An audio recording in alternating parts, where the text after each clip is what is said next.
বন্ধুরা, আমি আজকে আপনাদের সামনে একটা কথা নিয়ে আসলাম। অ্যাকচুয়ালি বাংলাদেশে কোনো দ্রব্যমূল্যের দাম বৃদ্ধি হলে সহজে কমে না। এটা ছিল আওয়ামী লীগ সরকারের আমলের একটা কথা, কিন্তু আওয়ামী লীগ সরকারের কথাটাকে আমাদের ইউনূস সরকার ভুল প্রমাণ করছে। সাধারণত দেখেন আপনারা, আওয়ামী লীগের আমলে আলুর কেজি ছিল 70 টাকা, পেঁয়াজের কেজি ছিল 300 টাকা, কাঁচা মরিচের কেজি 1200 টাকা পর্যন্ত হয়েছে। আরও তো বিভিন্ন জিনিসের দাম ছিল, কিন্তু ইউনূস সরকার আইসা এই জিনিসগুলার দাম কমাইছে। আল্লাহ না করুক, ইউনূসের পরে আওয়ামী লীগের পরে যদি সরাসরি বিএনপি আসতো, তাহলে এই দ্রব্যমূল্যর দাম কখনো কমতো না। আর এগুলা ইউনূস সরকারেরই অবদান, যে বাংলাদেশের দ্রব্যমূল্যর দাম কমানোর পিছনে। উনি কোনো অভিজ্ঞ সরকার না, ওনার উপদেষ্টা পরিষদে কোনো অভিজ্ঞ ব্যক্তি ছিল না। উনি ইন্ডিয়া থেকে কোনো রকম কোনো পেঁয়াজ রসুন কোনো সাহায্য কোনো কিছু আনে নাই, কোনো কিছু কিনে নাই। ইন্ডিয়া যদি স্বইচ্ছা বিক্রি করতে চাইছে, বাংলাদেশের প্রয়োজন হলে আনছে, নতুবা আনে নাই। তারপরও কিভাবে দ্রব্যমূল্যর দাম নিয়ন্ত্রণে আনছে?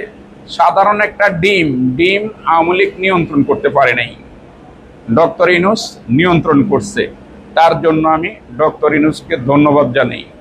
কিন্তু সাথে সাথে আমি আরেকটা কথা বলবো। বর্তমান বিরোধী দলের নেতা শফিকুর রহমান জামাত যখন ডক্টর ইউনূস ক্ষমতায় কোনো দুর্নীতি করে নাই, বুঝলাম, কোনো তাদের নামে ক্লেম নাই, তাও বুঝলাম।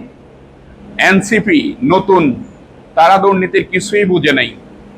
কিন্তু ডক্টর ইউনূসের 18 মাসে কিভাবে আওয়ামী লীগের 16 বছরের থেকে অর্থ পাচার বেশি হয়? বর্তমান আমাদের যে অর্থমন্ত্রী, অ্যাকচুয়ালি এই ঘটনাটা সত্যি না মিথ্যা, আপনি দয়া করে জনসম্মুখে তুলে ধরবেন। আওয়ামী লীগের আমলে বাংলাদেশে কয় হাজার লাখ কোটি টাকা অর্থ পাচার হয়েছে, আর ইউনূসের আমলে 18 মাসে কয় হাজার লাখ কোটি টাকা অর্থ পাচার হয়েছে। অর্থমন্ত্রী, আপনি দয়া করে এটা সবার সামনে তুলে ধরবেন। আপনি আবার না তুলে ধরারও একটা কারণ থাকতে পারে, যে আমি যদি এখন ইউনূসের কিবা এই শেখ হাসিনার অর্থ পাচার তুলে ধরি, তাহলে বিএনপি ক্ষমতাচ্যুত হইলে কিবা ক্ষমতার পালাবদল হলে বিএনপিরও অর্থ পাচার মানুষের কাছে তুলে ধরবে। এইভাবে আপনি এটাকে বন্ধ রাখবেন না। আর অর্থ পাচার জিনিসটা কোন সরকারের আমলে কত হয়েছে, আপনি এটা একটু জনসম্মুখে তোলেন। আওয়ামী লীগের 16 বছরে কত হয়েছে, ইউনূসের 18 মাসে কত হয়েছে। আমরা সাধারণ জনগণ যেটুকু জানতে পারছি, হাসিনার 16 বছরের থেকে ইউনূসের 18 মাসে তার থেকে বেশি অর্থ পাচার হয়েছে। তাহলে আমার একটা প্রশ্ন, এনসিপির নেতা কর্মীরা কোথায় ছিলেন এবং জামাতের নেতা কর্মীরা কোথায় ছিলেন?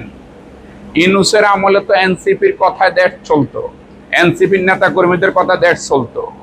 আপনারা কি এই অর্থ পাচারের সাথে কোনোভাবে জড়িত আছেন কি না? আমার এই প্রশ্নটা জনগণের কাছে। সবাইকে ধন্যবাদ।